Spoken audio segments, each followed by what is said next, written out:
Magandang hapon po sa inyong lahat. Ito po si Dr. Jeff Ho. Nandito po tayo sa clinic at ipatuloy po natin yung ating live consultation. Meron po tayong pasyente sa harap ko. Ilang taon na po kayo? 29. 29. O unsay problema nimo? Anong problema natin? Hilanat to babalik-balik. Hilanat. Hilanat is lagnat sa Tagalog. Hilanat, kalintura sa Bisaya. Fever sa English. Okay? So, ilan araw na po yung lagnat mo? Actually, kahapon parang man yun. Akala ko, magiging na yun. Nag-take naman ako ng meds. Kahapon nag-fever ka? Today, nag-fever ka pa rin. Kanina, pero pag inom ko lang, wala na naman. Ilan ang temperature mo? Thermometer ata yung kamay mo eh. Ilan? Sus. At saka din, Dok, Before ka naglagnat, giniginaw ka? Opo. O yung talagang nanginginig ka? Hindi naman masyado. Giniginaw lang. Giniginaw. So, ilan ang temperature mo kahapon? Around, 30, malapit na 38 something. Okay. 35. Low grade. Okay. So, this morning, may fever ka pa? Wala na? Wala akong naka-check sa thermometer pero Pero wala kang feeling? Feeling ko. Sa feeling pala yan. Parang maragugma. Parang parang love story ba? Feeling. Okay. So anyway, may ubo po kayo. Hindi, wala pa. Wala kayong sipon. Wala rin pa. Hindi masakit pang lalamunan mo. Ay, hindi naman po. Ang masakit sa akin, Dok, ay tanggugo. Tanggogo. Dito, sa batok. Okay. Merong... Hindi kayo nagtatae. Ay, hindi po. Ihi, walang aray. Wala po. How about katawan? Walang sugat. Wala po. Ngipin or gilagid, gums. Wala po. Wala. Tenga, walang aray. Wala rin po. Okay, so fever lang. Opo. Wala nang iba. Mataas ang blood pressure ko kanina. Oo, mataas ang blood pressure. Around 9 nata. Nag-try ako. Pero Ilan ang blood pressure? Sorry, yung temperature ninyo umabot ng 38. So, may low grade fever kayo. Ay, mukhang hindi naman po dengue kasi pag sa dengue, unang araw pa lang, talagang sobrang init. Abot pa yan ng 40 o 41 ang temperatura. So, anyway, puro wala. Okay. Wala kayong sipon. Wala po. Sige. Tapos, sinong kumuha ng blood pressure ninyo? Ako lang, Dok. Yung good. Yung sa bahay lang. Good. Yung digital. Oo, Ilang BP ninyo? 126 over 9 yata, 96. Over 96. Ilang taon na kayo? 29. May lahi po kayo ng high blood? Yun ang hindi ko alam. Hindi. How about mama, papa mo pala? Adopted kasi ako eh. Ay, adopted. So, wala kang So, idea wala sinong kang biological idea. parents mo. Opo. Wala, okay. Ilan taon kayo in-adopt yung paglabas? Sanggol pa lang? 3 days. Talaga? Saan kayo pinanganak ng nanay mo? Bata-bata pa. Oh, I see. So, kumusta yung foster parents ninyo? Babait naman po. Sobra eh. Ilan taon kayo? 29. Nakapagtapos kayo ng college? Opo. Anong tinapos mo kurso? Information. Saan po? Sa Cotabato. Ay, puta pa. So, saan kayo nagtrabaho ngayon? Dito.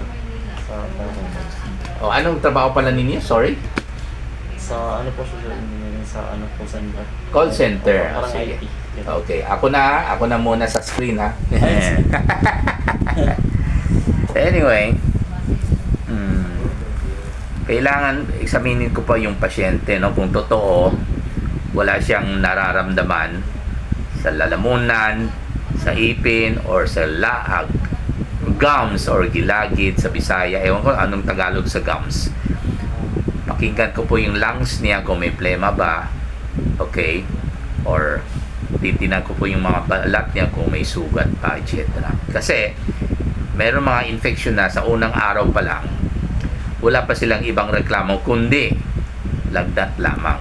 Kasi sa umpisa ng infection, kadalasan mauna talaga yung lagnat before meron silang mararamdaman sa katawan, like mag-ubo dahil meron infection sa daanan ng hangin or infection ng baga such as pneumonia. So hindi ibig sabihin na pag puro negative, puro wala, hindi ibig sabihin na wala siyang infection dahil sa bacteria. Okay? So, kailangan examinin natin pasyente kasi ang pinakauna talagang presentation is fever pag meron infection. Kasi because nung pumasok yung mikrobyo sa katawan natin, whether sa lalamunan, whether sa baga, whether sa urinary tract, sa umpisa mag-react ang ating body tissues. Okay? And that's what we call inflammation. Kailangan may inflammation sinadya ng Panginoon na sinama niya yung inflammation, okay, sa katawan natin upang mapatay natin kagad yung mikrobyo. Kasi sa inflammation, doon pupunta yung mga white blood cells na pwede patay nila yung mikrobyo. Or doon rin pupunta ang dugo. Mas maraming dugo, syempre, kasi namamaga because of inflammation. Therefore, mas maraming antibodies ang makakarating doon upang patayin ang mikrobyo. Okay? So, kailangan examine natin. We should not presume na wala siyang bacterial infection. So, after examination, kasi tapos na tayo sa history taking. No? After examination, physical examination, okay, kung talaga wala akong makitang findings sa lalamunan, okay, sa kanyang baga, okay, sa kanyang balat, that's the time we can say na most likely ang kanyang fever ay dahil po sa virus. At ang tawag po natin dito ay systemic viral infection or SVI. At ito po ay mawawala after 3 days. Kasi as I've said before, pag virus ang dahilan, kadalasan hanggang 3 days lamang yung lagnat or yung sakit sa katawan. Kasi po, sinadya na naman ulit ang Panginoon na magkaka-fever tayo, which is dahil sa inflammation rin. Magkaka-fever tayo upang hindi mabubuhay itong mga virus sa katawan natin. Kasi kadalasan, gusto nila malamig.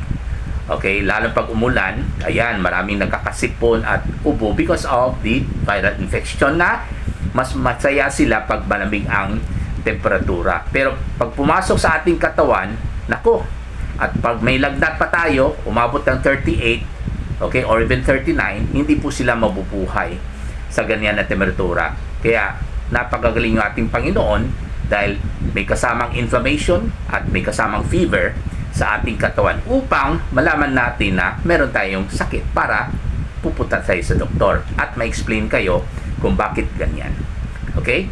So, ang fever naman, ito ay isang paraan para mapatay ng katawan natin yung virus mismo. Because as I've said, hindi po sila mabubuhay pag ang temperatura natin ay 38 and above.